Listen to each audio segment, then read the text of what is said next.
So you have to use the microphone. This is a very strange room.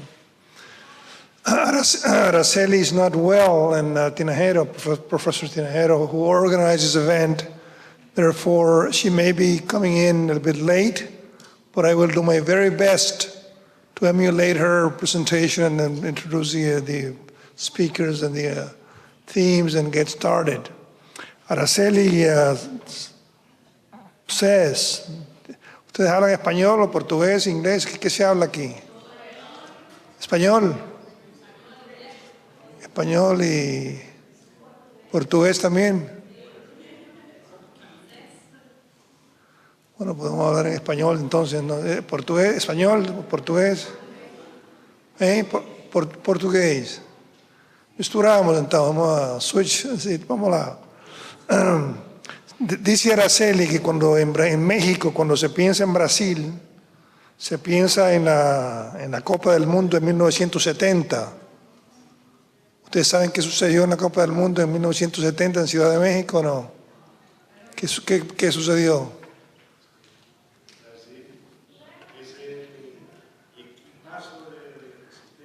Brasil ganó, fue su gran Copa del Mundo, pero hay algo más. Pelé, ¿cómo sabes tú? El gran Pelé, el eterno Pelé hizo ahí uno de sus mejores juegos, inauguró todo un periodo de interés mutuo, sobre todo en el área de fútbol en Brasil, en México, perdón, pero sobre Brasil. Pero ella dice que mientras que los mexicanos o los que estudian México se interesan por pocos brasileños intelectuales, quizás Paulo Freire y unos más. Sin embargo, dice ella que en Brasil ha habido un mayor interés en autores mexicanos como Alfonso Reyes, como José Vasconcelos y Octavio Paz. Según ella, en ese sentido, los brasileños están más avanzados, porque hay un reconocimiento de la influencia mutua y de la importancia de ambas corrientes literarias y culturales en la composición de América Latina. Entonces, este evento de hoy tiene como objetivo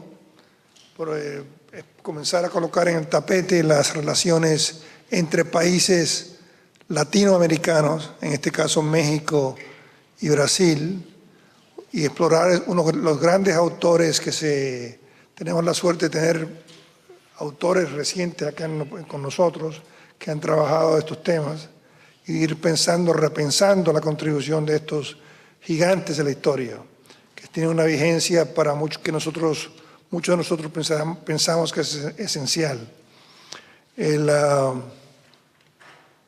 Paulo Moreira ha escrito, que es de origen brasileño, carioca creo que eres tú. Carioca, eso quiere decir, ¿qué quiere decir carioca?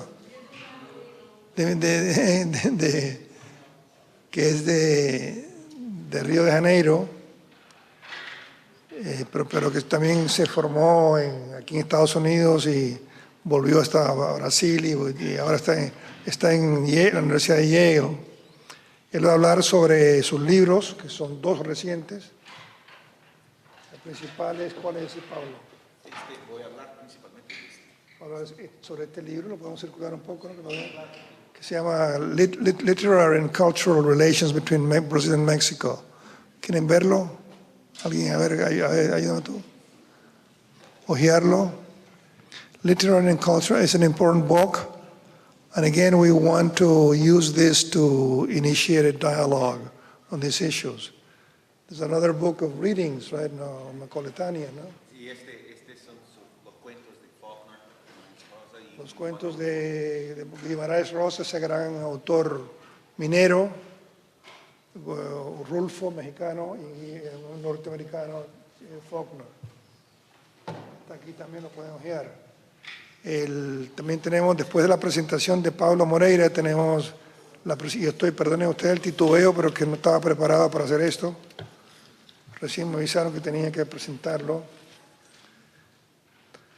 Tendremos a Javier, el gran Javier Uriarte, de la República de Uruguay, ¿no es cierto?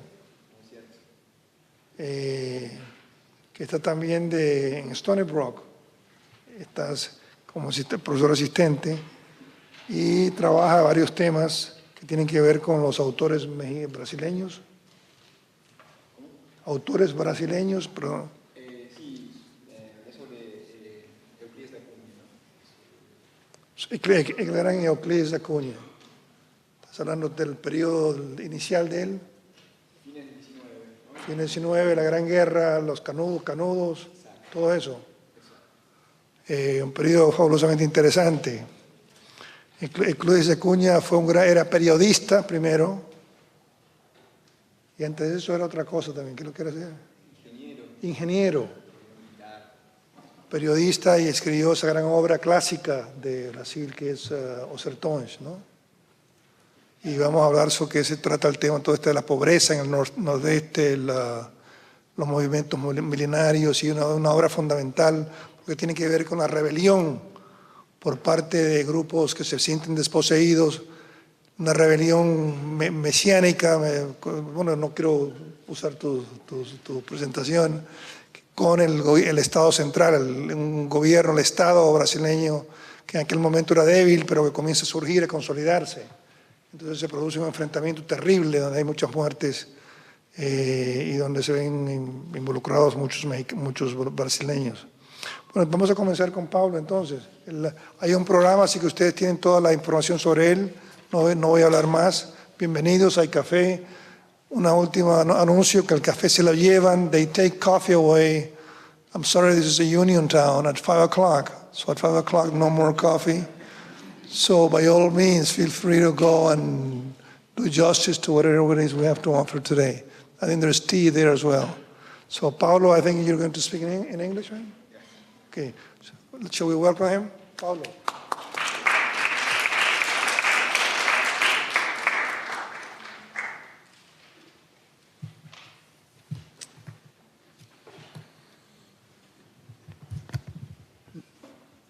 Okay, so I'll get started. I'm sort of presenting the book and also anticipating some of the work I'm doing right now on the concept of Latin America. I've been studying 19th century and then 20th century writers who have used for the first time the term Latin America, in what context and why. And I have 150 pages already on the subject, and I hope it'll be a third book anytime soon. So this is sort of this is a project that started as an introduction to this book. It got too big. I had to get rid of it. So in a certain way, the two subjects are related. So Latin America is part of the geography of modern and contemporary imaginations. The imagining of places is not the transformation of the real into some form of an ideal or a straightforward representation of reality, but an act of consciousness, an instrument of semantic innovation, affecting and being affected by praxis, immersed in specific and concrete space and time, as it helps shape the very notions we have of space and time. The imagining of a place is not an idealist category, but as a constitutive part of human labor and experience, that which, according to Marx, distinguishes the worst architect from the best of bees. Latin America has not been imagined out of the blue, but in the complex intersection between human consciousness and the world over centuries. Miguel Rojas Mix called America a place with 100 names. What was once called by Europeans the Indies, the New World, or simply America, slowly expanded from a cluster of islands in the Caribbean, imagined as a preamble to the much coveted East, to an enormous mass of land reaching from the North to the South Poles, peopled by hundreds of different ethnicities. So I have a few. I said this is. Well, this is a map before the discovery. This is a map of the world before the discovery. And then this is one of the first maps, 1508. And it is interesting, as you can see, there is the Española, and there's Tibet. And as you can see, America was still very small. And another map, more or less the same time, That's the Americas, as you can see. At the end of this process of expansion, America had already been pluralized, not because of its cultural diversity, but because it had been unceremoniously split between European colonial powers. These straightforward colonial denominations became increasingly complex as the inhabitants of the Americas slowly developed new senses of self in their relation to the place they were born into. When independence movements created dozens of different nations out of the European empires, there also followed a splitting of the continent into distinct cultural spheres, a process that would hesitatingly evolve into the idea of Latin America. The cultural emphasis of this splitting into two large spheres, and culture in this collective sense was yet, at the time, a novel idea, was signified in the transition from naming them Northern and Southern Americas, and here already not quite coinciding with supposedly neutral geographic coordinates. In early 19th century, people would call South America, starting with Mexico down, so it's supposedly geographic, but already not quite. But then it moves from Northern and Southern Americas to speaking of Anglo-Saxon and Hispanic/Iberian/Latin halves. Named and renamed, fragmented and regrouped, pluralized America was now divided in two halves. The bipolar game of mirrors that the new continent played with its Western European janitor nemesis became now triangular. Whereas the gaze from Western Europe and the gaze from an increasingly affluent and aggressive United States has had a crucial impact in shaping the idea of Latin America, I am particularly interested in the idea that has engaged the desire to know and the power to create of Latin Americans as they confronted existence in what the Brazilian critic Silviano Santiago once called the space in between, a fractured place that has remained so regardless of the consolidation of national frontiers and of the consensus on the name Latin America.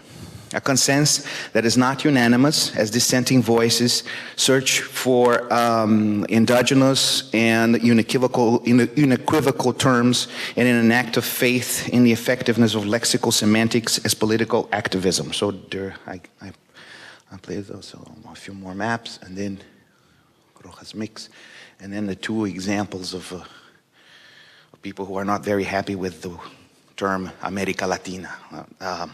The Real Academia, and as one of the examples, Walter Mignolo's La Idea de América Latina also. The ambiguities and equivocal roots of historically charged terms such as Latin America reflect the difficult reality of political and economic configurations of power. There is no possible felicitous linguistic performative act in a social void, independent of their concrete circumstances. And Latin America is chronically alien and mistaken, and here I'm using the ajena y equivocada, the two terms from the Real Academia. And the alien and mistaken state results from its belonging and yet never fully belonging to the West. This other powerful idea and major component in the geography of modern and contemporary imaginations. My first challenge is to cross over national and linguistic borders within and beyond Latin America, especially that line that separates Spanish Latin America from Brazil. Jorge Schwartz called it the Tordesillas Wall, a clever blend of the foundational in its allusion to the 1494 treaty between Spain and Portugal, and the hopeful hinting at the Berlin Wall who had then just fallen. Since the independence movements, and especially in the 20th century, appeals to continental solidarity have been based on our common status as oppressed peripheral countries in the world order. Without denying the pivotal importance of these vertical relations with the cultural, economic metropolises of the Western world, my book leaves them to the background, focusing on the direct cultural dealings between Latin Americans, more specifically Brazilians and Mexicans, who generally see themselves as equals.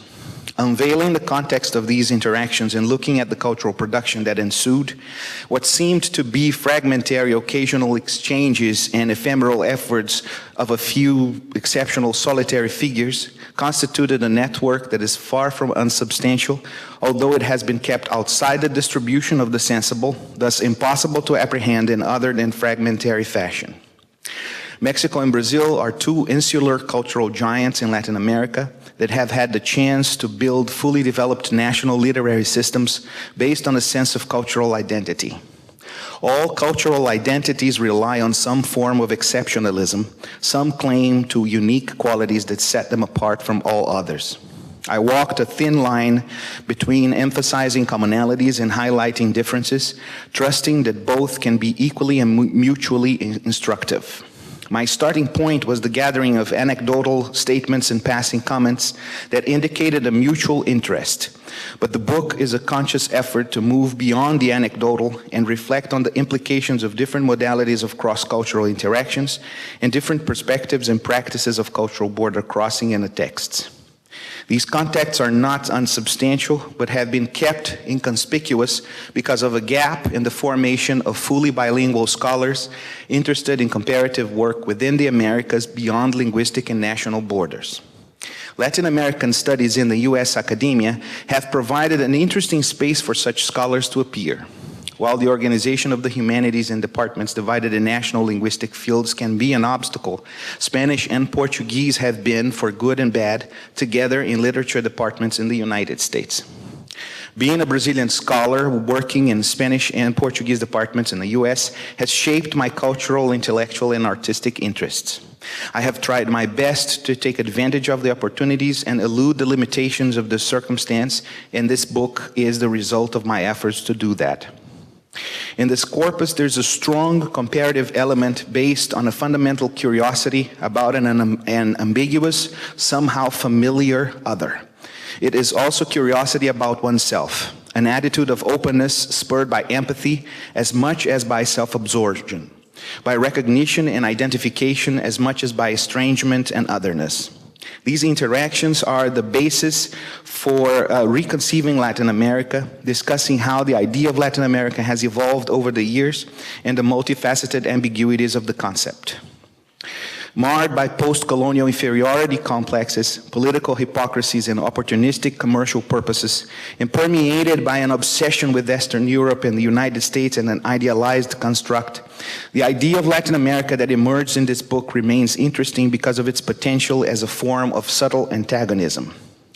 Multilingual Latin Americanism becomes a latent shadow identity that avoids the absolute predominance of the nation-state by disturbing the exceptionalism at the foundation of all identities, and evades the dualism obsessed with the separation from and the comparison contrast with an idealized West. It also becomes a counter-tradition that quietly refuses the idea of Latin America as a future task by focusing on performing empathy rather than promoting future solidarity. Fugitive and vague when approached as a homogeneous, stable identity, this idea of Latin America hovers tenuously against the background of stronger ethnic, national, and linguistic allegiances and dubious conventions of geopolitics, disrupting the cultural linguistic divides and unsettling both the cosmopolitanism that sees nothing but continuities between Europe and the Americas and the national particularity based on nativism and on nativist essentialisms. At the heart of this idea of Latin America as antagonism, there is an uncanny awareness caused by estrangement as much as by recognition. Latin American identity originates in the realization that what one previously thought was unique to one's culture might actually have come from somewhere else, or at least has also been long adopted by people considered foreigner as their own legitimate cultural heritage. This Latin America is shaped by deep cultural undercurrents, which have always silently floated across national and linguistic borders and cannot be magically abolished, but can be silently bypassed. I came across the phrase profundas corrientes invisibles in a note by Emil Rodriguez Monegal in 1968, a note that tries to account for similarities between Grande Sertão Veredas by Guimarães Rosa and Casa Verde by Mario Vargas Llosa. I do not like Monegal's explanation, but I like the image of cultural currents flowing underneath the smooth surface of grammatical colonial and post-colonial narratives of Latin America, underneath the cohesive history and literature framed across neat geopolitical and linguistic barriers. These undercurrents flow underneath the ingredients and recipes with which we have cooked our national identities and promote the consolidation of the modern Western national state as our ultimate destiny, or at least as our desired future, silently ignoring simplistic binaries, exhaustive categorizations, and neat hierarchies in subtle and unexpected ways.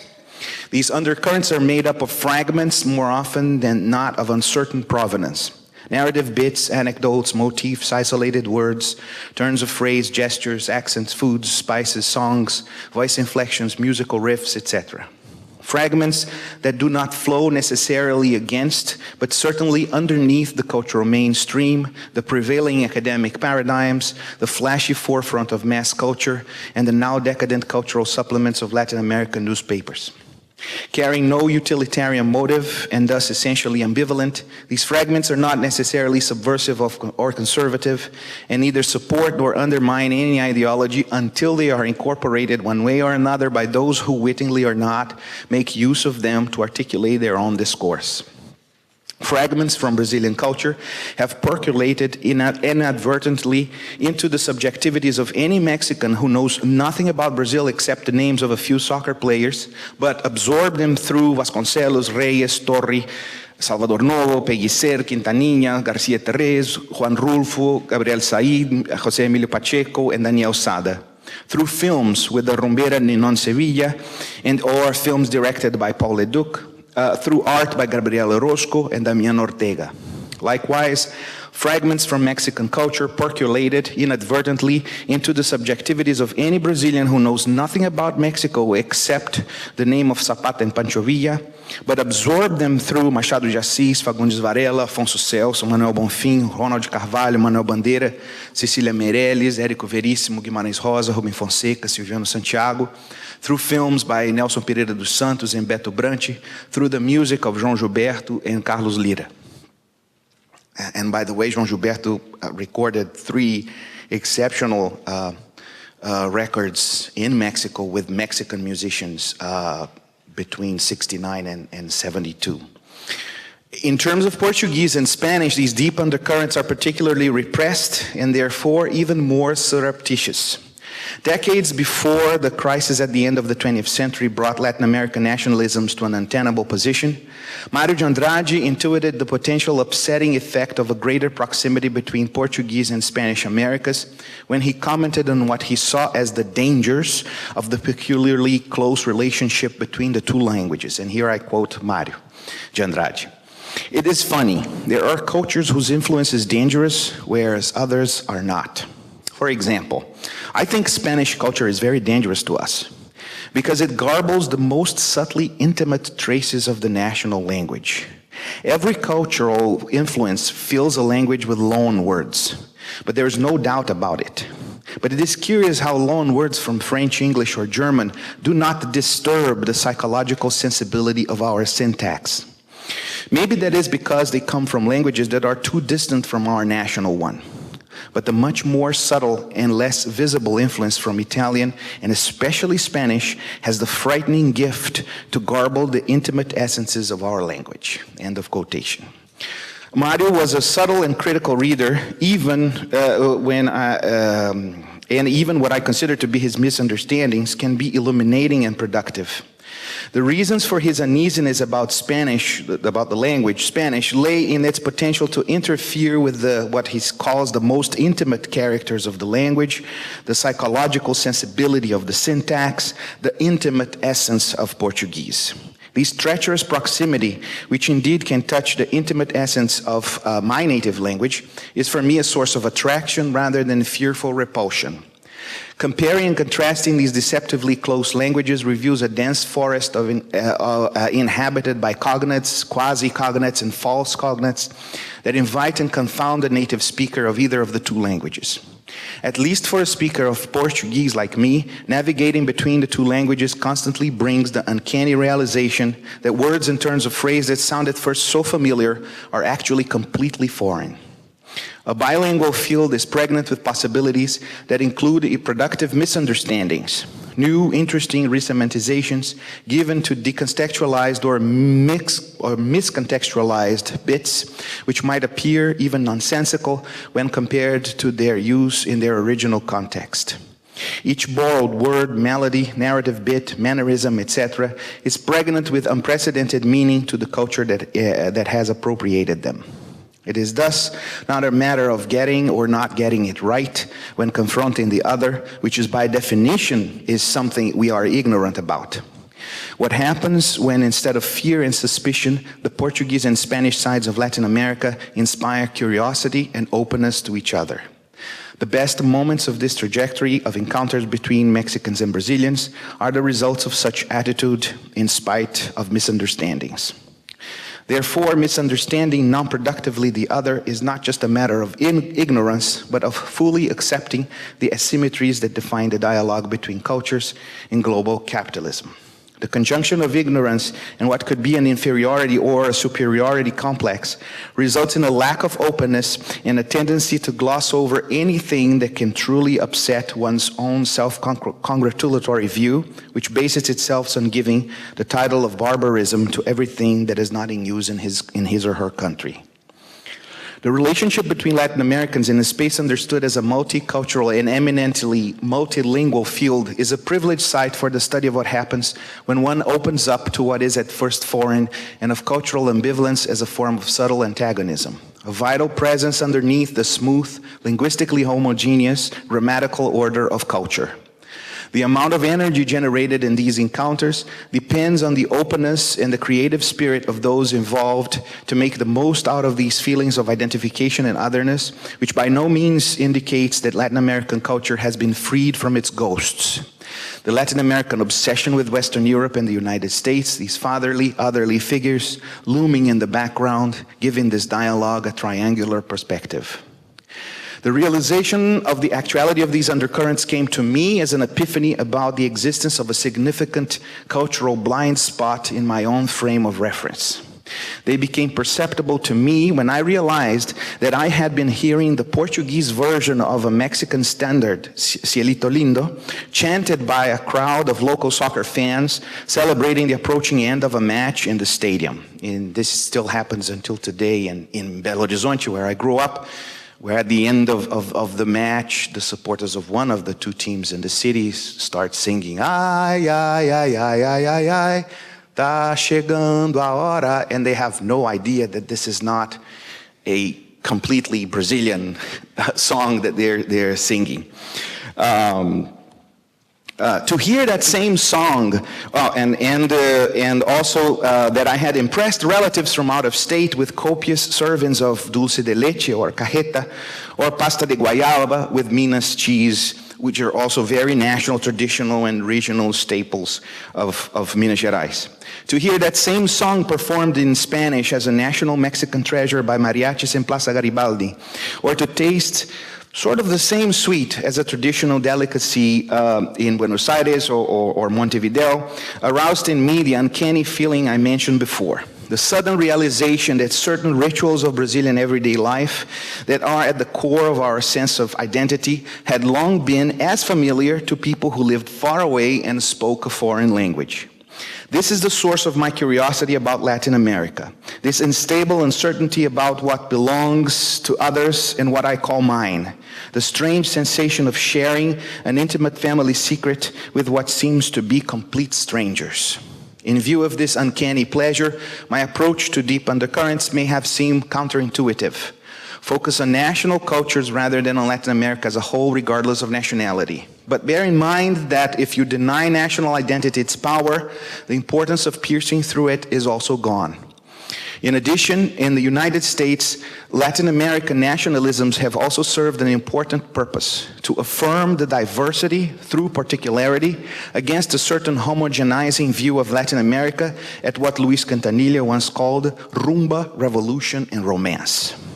Furthermore, any claim toward the erasure of national boundaries by means of a scholarly book is an act either of naivete or hypocrisy that any Latin American who has been through the immigration customs offices to enter Europe of the United States is well aware of.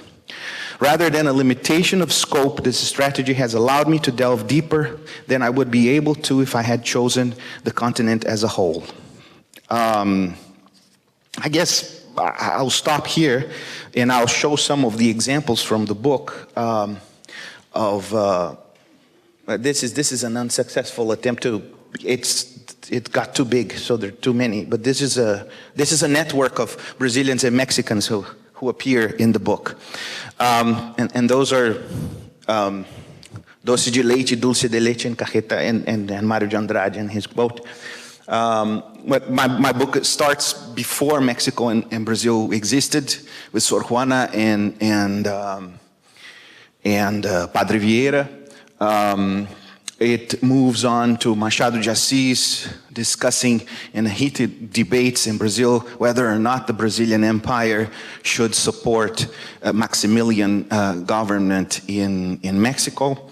I moved on to the moment when Juarez became a hero, and I don't know if you know that, but all those people there are sort of famous or fairly famous people in Brazil who are called, and this is a first name that is fairly popular in Brazil, Juarez. Those are all Juarezes because of Juarez. And that is one of the poems that were written as a homage to Juarez at that moment. And I moved on to the debates between Republicans and monarchists at the end of the imperial period, when, for example, one of the leaders of the Republican movement, Quintino Bocaiúva, had in a newspaper column called Olhemos para o México, and at the same time, Eduardo Prado, a notable monarchist who wrote a rather cantankerous book called A Ilusão Americana, right after the proclamation of the Republic, with lots of bad things to say about Mexico.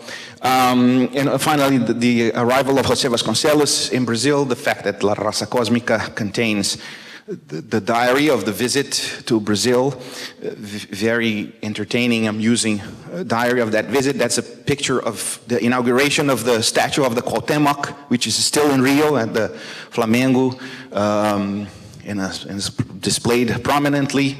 As you can see a new photograph over there. A young Mexican poet went to Brazil in 1922 was the centennial of Brazilian independence. So there was a big festivity there, and Mexico had the largest foreign delegation. Carlos Pellicer was there. He flew a plane over Baía de Guanabara, threw flowers over the Cuauhtémoc, and wrote a beautiful poem over the Cuauhtémoc.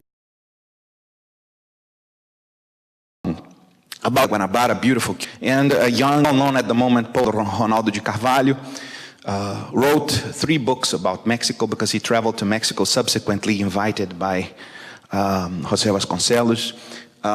Then Alfonso Reyes, of course, who spent years in Brazil, 6 years in Brazil, who wrote extensively as an expression of the different temperaments, while José Vasconcelos gave Rio a big Cuauhtémoc.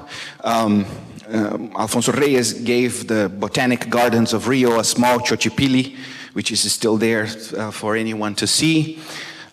He also had a very important role through his sort of a pre-invention of the blog, the Monterrey, the newspaper that he published he wrote all by himself and published in Rio, where for the first time Homem Cordial appears, an expression that has a very important place in Brazil. And there are poets who wrote in Rio, who wrote poems about Rio, 7 important Mexican poets. There are Érico Veríssimo, one very important writer who wrote a book about Mexico with interviews with Siqueiros and Vasconcelos, who lived in the US at the time. And there's also the only short story that João Guimarães Rosa has written that does not take place in Minas Gerais or in the Sertão, the adjacent states of Goiás, Bahia. It's called Páramo, and it is, as I see it, a homage to Juan Rulfo, as a picture of Guimarães Rosa with Garcia Marquez in Mexico in 1967, and Álvaro Mutis.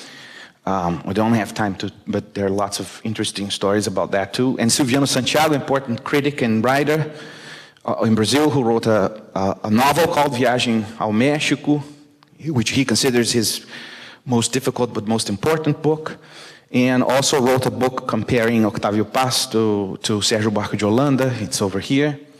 And Artaud is a very important, and he also speaks about music.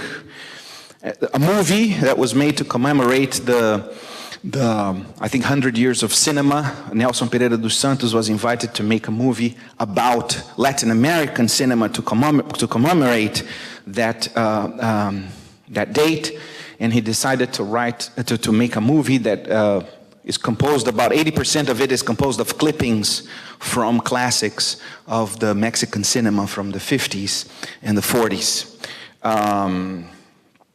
And he ends up with a strange comparison between Deus e o Diabo na Terra do Sol and the classics of Mexican cinema from the 40s and 50s. The director Paulo Leduc made a movie based on with the stories of Rubem Fonseca.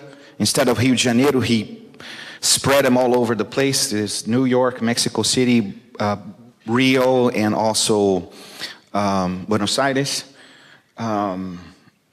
There's another movie made with a Mexican artist, Gabriele Orozco, famous artist who did a very interesting work in Brazil. One of his first breakthroughs is this one called Turista Maluco, because a bunch of drunk people saw him taking pictures of those tables and placing used up oranges on them and thought he was crazy. Maluco means crazy. He also writes about the influence of Hélio Tisica and Ligia Clarke on his work. One of his friends and another very interesting Mexican contemporary artist, Damián Ortega, who wrote this comic introducing the work of Orozco in Mexico, and also Oiticica.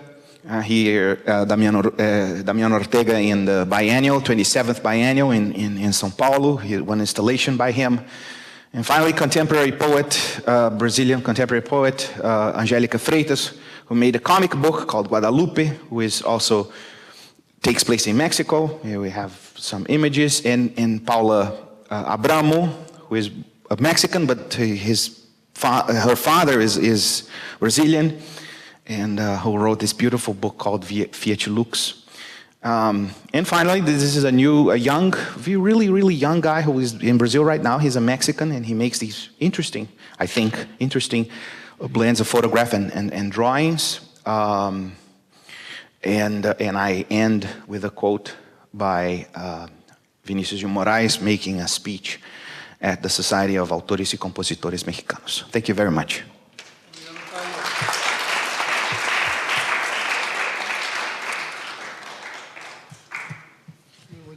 Paulo, una presentación ótima, una presentación muy buena sobre los marcos históricos, las ideas, las figuras, las obras que han tratado de hacer tres cosas al mismo tiempo. Una, rescatar la riqueza cultural en cada región, los espacios latinoamericanos que son muy diversos. Brasil es un país de 8 millones de kilómetros cuadrados, enorme, ¿no? Con una diversidad de culturas nativas y importadas enorme, y combinaciones, y nos habla de eso de alguna manera, nos habla de los espacios locales, nos habla del proceso, los ámbitos institucionales, incluyendo Estados Unidos, a través de los cuales se estudia esa problemática, pero sobre todo el énfasis son en los autores, en el esfuerzo creativo de cotejar reconocer esas variedades, esos esfuerzos literarios fantásticos, maravillosos, y cómo comenzar a repensar ese mundo. Es algo que hemos querido hacer en este centro, el Centro Bildner, por muchos años, y en realidad estoy muy agradecido a Paulo por habernos traído una obra que logra colocar gran parte de esos elementos. Faltan ciertas figuras que podrían estar ahí, pero no es el objeto de tu obra. José Martí, Nuestra América, como un concepto que unifique la diferencia de la América del Norte. Hay otros abordajes al tema ese de la América Latina, por así hablar, ¿no? Pero ese esfuerzo tan complejo, tan rico, de reconocer la diversidad localista, de reconocer las diversidades nacionales y los procesos históricos que abordaremos ahora, y después en los marcos internacionales, sobre todo en las Américas, es fantástico. Continuaremos ese esfuerzo, sobre todo si tenemos la colaboración de ustedes y el interés, y espero que sea así. Y me gustaría ahora fue un convite a una persona que no es propiamente brasileira, él es uruguayo de la República Oriental, que va a hablar sobre Euclides de Acuña. Creo que sí, tienes que apretar un botoncito. Javier Uriarte, por favor, un aplauso. Hola, hola. Sí. Okay. Bueno, voy a leer en inglés, pero voy a introducir el tema en español, ¿sí? Y quería, agradecer a Araceli, al Bildner Center, a Paulo también, por la compañía y el diálogo. Es un gran gusto estar aquí y de algún modo creo que la forma en que vamos a hablar va a funcionar bastante bien porque Paulo les dio un panorama muy grande de la intensidad de las relaciones entre los países como Brasil y México a través básicamente de la historia de nuestros países, de estos dos países. De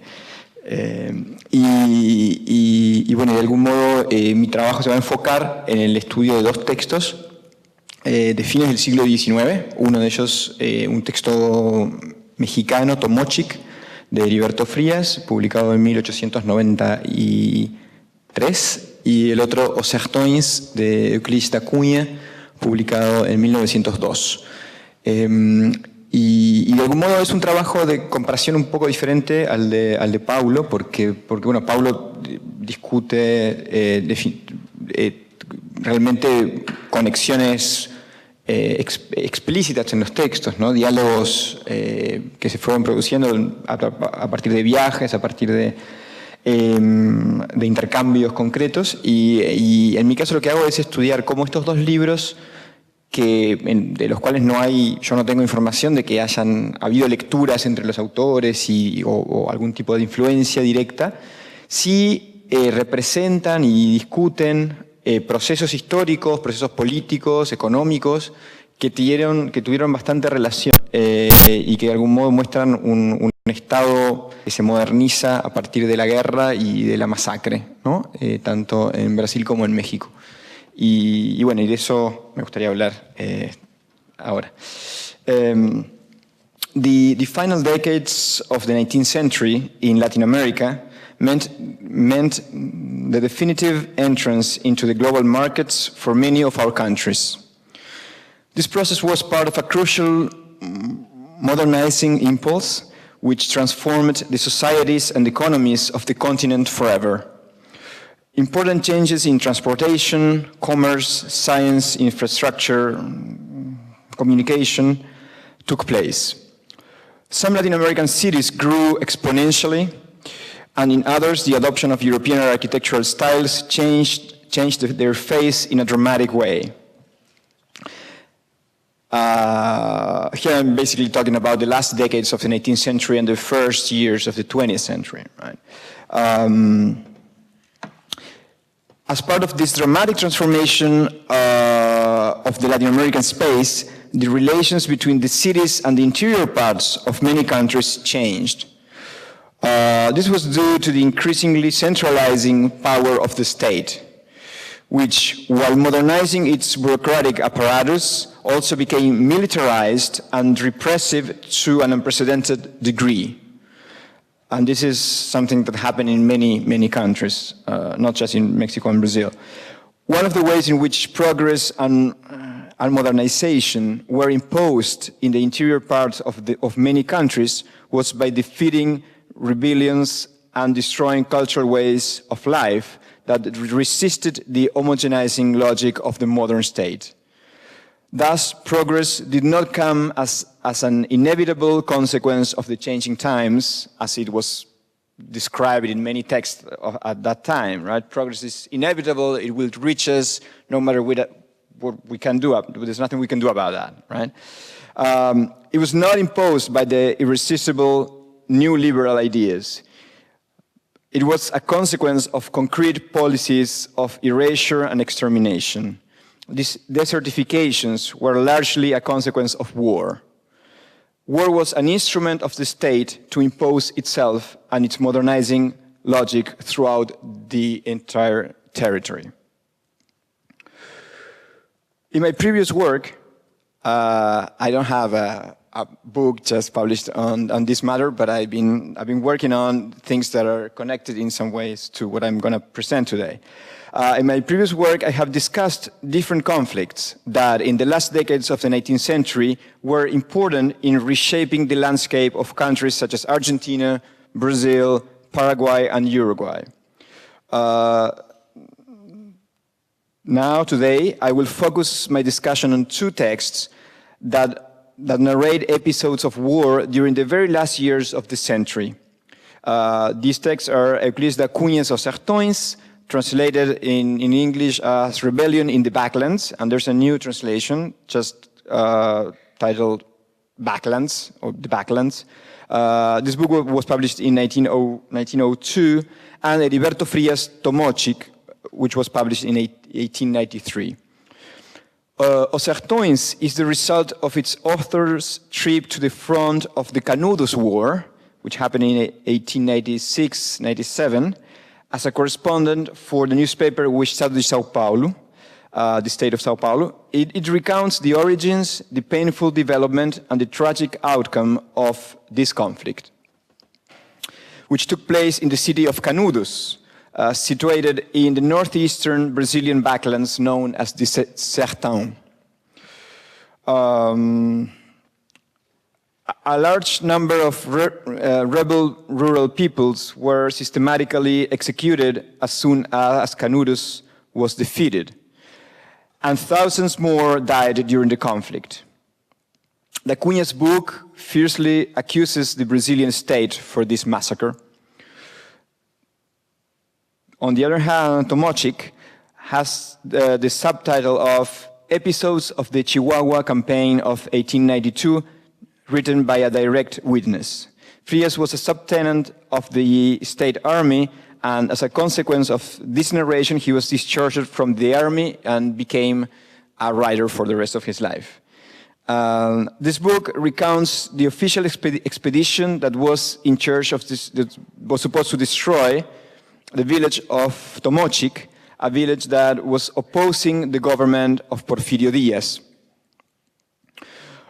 This conflict also ended in the massacre of all the resisting inhabitants of the little village. It was much smaller than what Canudos was, at the hands of the Porfirian state.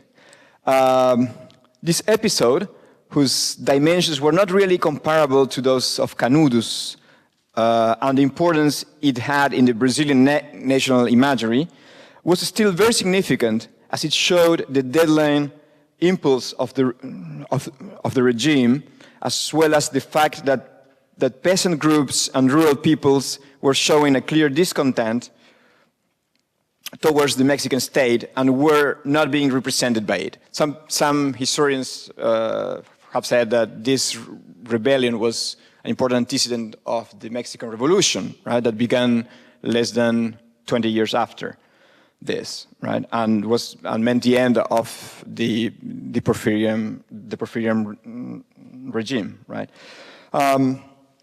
Before the definitive massacre took place, both episodes involved several military expeditions, so the Canudos War and the Tomochic campaign. Several military expeditions defeated by the rebels, and in both cases the rebellion had a religious leader and an important religious component as well, and rejected some concrete measures recently imposed by the respective governments. It's important that in the Brazilian case, the Canudos rebellion began in around 1893, and it was triggered by the new measures that the new Republican regime, so as you probably know, Brazil was an empire throughout most of the 19th century, and only in 1889 it became a republic, and this meant also a change in the very notion of the state, right? So some measures were very resisted in the Brazilian highlands. For example, it is interesting to consider the role of taxation in the construction of the modern Latin American state. So taxes were new taxes that were being imposed by these modernizing states were a specific point of debate and conflict in these two cases. Both rebellions began as a negative to pay taxes. Some other general elements are interesting to note. For example, both books included maps. And this is interesting, and I'm going to comment on this. The publication of Sertões and of Tomochic included the map of the region of the space in which these wars had taken place. And this leads me to think a little bit about how the space was being reimagined and transformed in these years, right? As I will be discussing more in depth in the next pages, both Sertões and Tomochic are centered in the manifold meanings of space, a space that is conceived as a known, mysterious, potentially an ally of the rebels. So remember that these texts are narrated from the perspective of the city, from the perspective of the state, in a way, right? So these lands and these peoples are completely foreign and completely unknown for the armies and the riders that arrive there. Of course, these two books are profound reflections on how to measure, appropriate, and visualize space. They narrate the moment in which another world, completely different from the narrator's own, is discovered as a part of the nation, as a part of the self, in a way, right? So these peoples that are against us are actually our compatriots, right? They're part of the same nation. And this, of course, triggers new reflections on what is the nation, what is the Brazilian nation, what is the Mexican nation, right?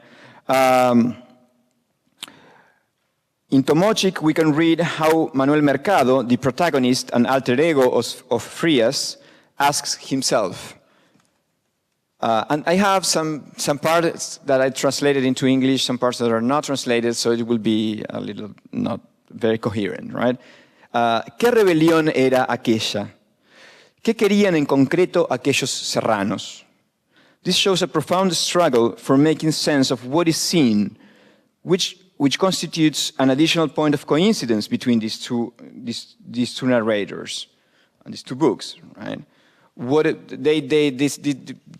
narrators do not understand what is going on there, right? What are these people asking for? Who are these people, right? This shows a profound struggle.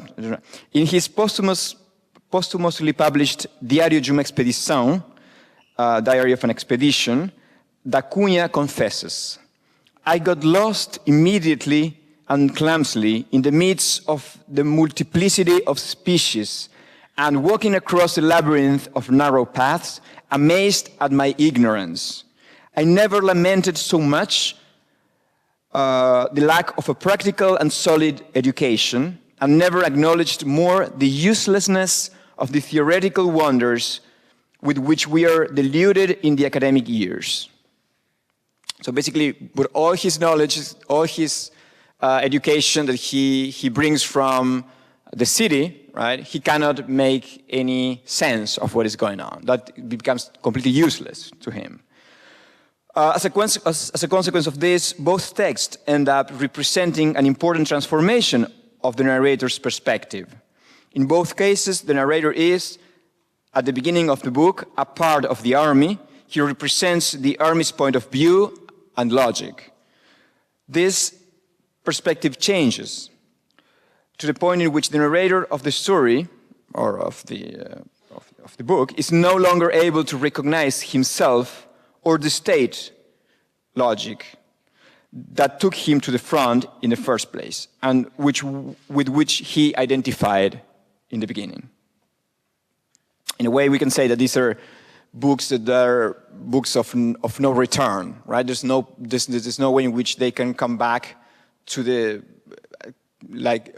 this is culturally speaking, ideologically speaking, they're not identified with the point of departure, right? Joshua Lund has explained that, I quote, "The anarchist Frias finds the authentic Mexicans in the victims of Porfirian state repression," end of quote. In this sense, the destruction that war produces radically transformed the very idea of the nation, of which are the symbolic limits of it, right? Of who is part of the national space. In Os Sertões, the man of the Backlands is defined as the living rock of our race, right? A rocha viva de nossa raça, towards the end of the book. There's a clear limitation in this discovery, of course, since the discursive incorporation of the other, the moment in which the narrator understands that these people are also part of the nation, are sometimes the authentic, the origin of the nation, this moment coincides actually with the moment in which this other is being exterminated. This is interesting also. There's an important limitation in this discovery. One specific point that I would like to discuss deals with the presence of the masses in these texts. In the scientific rhetoric that greatly influenced the writers in the turn of the 19th century, one key element was the use of social psychology, and especially the notion of collective madness. This has to do with the important urban changes that took place in these years, and connected to this with the interest in defining social pathologies, supposed deviations, and behaviors that did not follow the expected social paths. This led to explore, to study and also to represent in literature, the so-called mala vida, right? This supposedly abnormal behavior of some groups that produced anxiety and curiosity in many intellectuals. When he describes the man of the Backlands, Euclides clearly makes use of a medical discourse that associates rebellion with contagion. Contagion is the way in which the masses constitute themselves, according to this theory. This is produced through suggestion, okay, which is a procedure similar to hypnosis. The masses imply a loss of individuality, the end of the capacity for reasoning. The mass is thus a new being, different from the single individuals that compose it.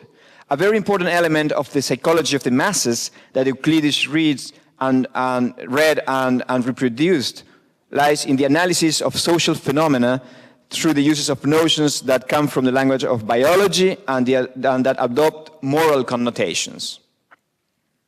The masses are composed of weak individuals who can be more easily influenced by and fascinated by others.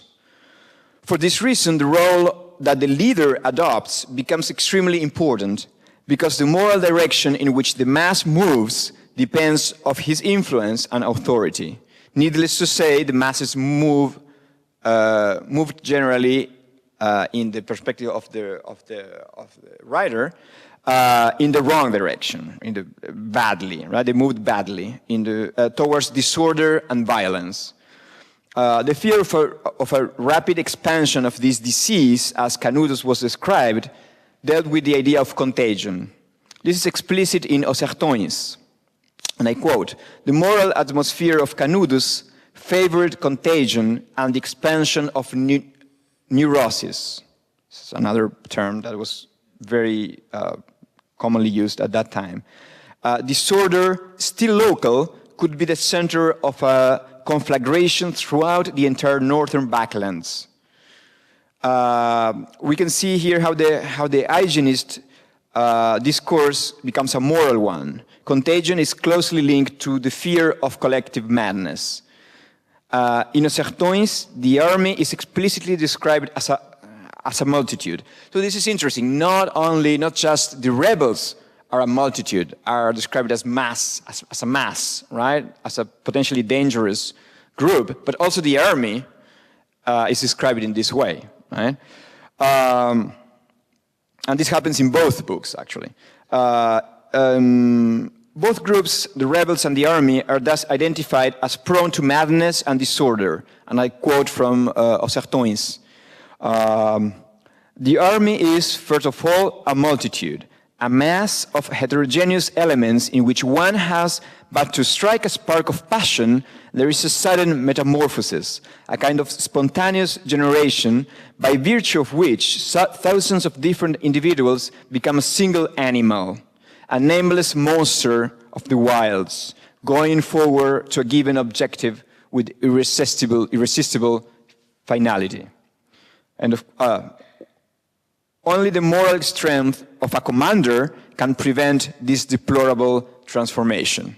Of course, there's no such commander in the army or in the rebels, right? Coronel Moreira César. I don't think it's any a relative. No. No. No, I'm joking. No, I'm joking. Is the commander of the third government expedition is not the necessary leader. It's not the leader the troops really need, right? His epilepsy is described as a form of neurosis. Thus, his failed leadership will explain the disastrous defeat of his men. This is a powerful expedition that the government sends with this very famously cruel leader, and they sadly fail to defeat the rebels, right? In Tomochic, we can read similar descriptions of collective madness, both referred to the rebels and to the army. The village of Tomochic is described as una villa que se había vuelto loca, and as a focus of contagion. As you see, I'm changing. Some pages after that we read, I quote, el peligroso histerismo de Tomochic, supurando y sangrando, como un tumor iba a ser extirpado. End of quote. The narrator also calls the revolt a frenetic, mystic dementia. The idea of the masses linked to contagion is clear. I quote, gritaron todos, contaminados y exasperados por la rudísima alocución del cura. This quote makes clear the direct influence of the leader on the masses, the so-called suggestion that was also present in Os Sertões. The ideas of delirium and dementia are also associated with the army. There is here an important element that distances actually one text from the other. Tomochic is actually a novel, right? Which Os Sertões is not. Although there's been a long, very interesting discussion of what kind of text is Os Sertões, right? It was at the beginning when it was published. It was described as a fictional text. It was Euclides da Cunha was celebrated because he was also a novelist, right? But it's clearly not. While it's clearly a work of literature, I think it's not a fictional story, right? And Tomochic is a fictionalization of a historical event, right?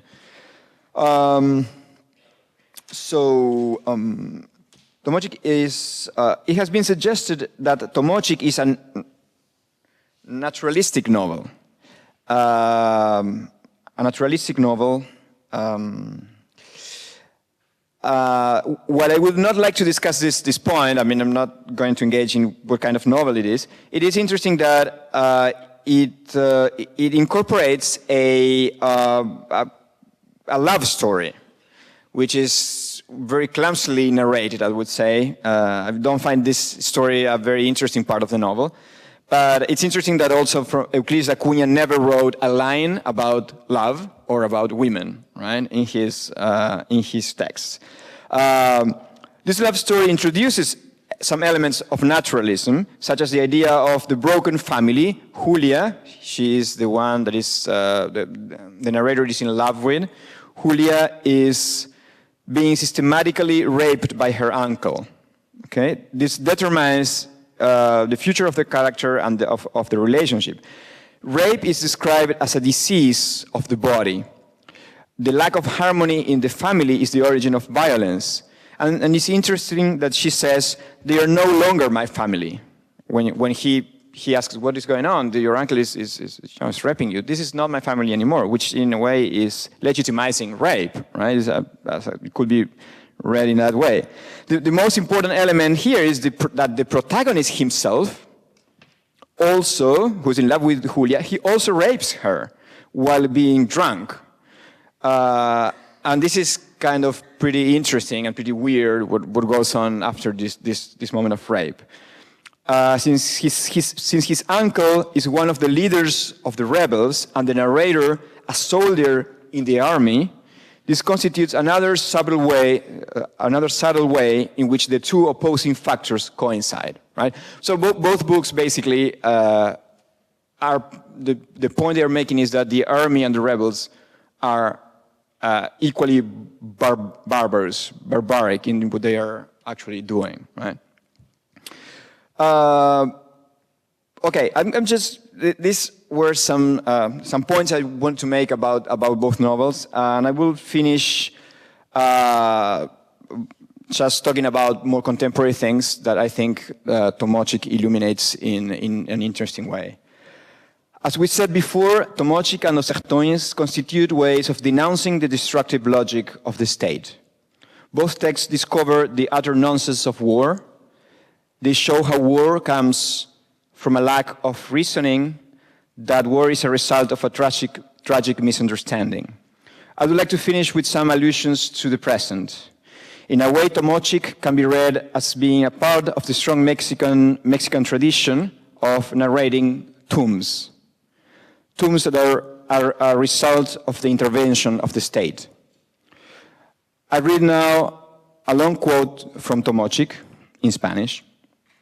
Miguel is the protagonist, estaba absorto en aquel mar de tinta negra, mar de ola de sombra, de donde emergían fantásticas oscilaciones, puntos rojos o manchas de escarlata, como goterones de sangre luminosa sobre un inmenso terciopelo oscuro, como islas de fuego.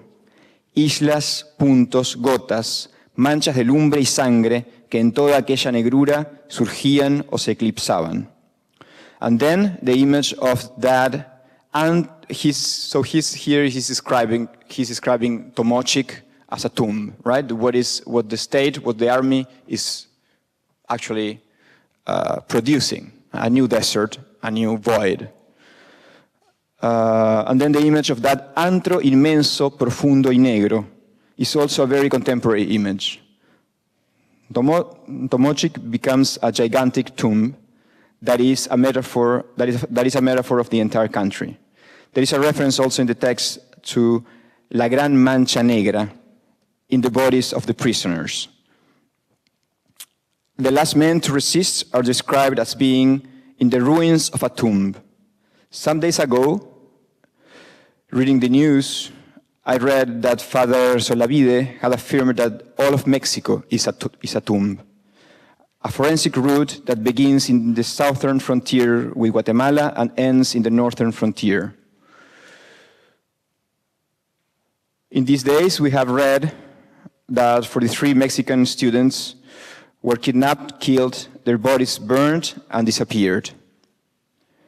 As in the case of Tomochik, political power is clearly connected to this. In the novel, we still hear whispering voices that still speak in the middle of the immense night. There we also see bodies burned as if they were just useless waste. The students were burned in a garbage dump together with old TVs, plastic bags, a kind of space that we find so frequently in La Parte de los Crímenes by Roberto Bolaño, for example, in 2666. That large cemetery into which Tomochic was transformed, that the large black stain is today even larger. And again, the state is involved in another massacre. Thanks.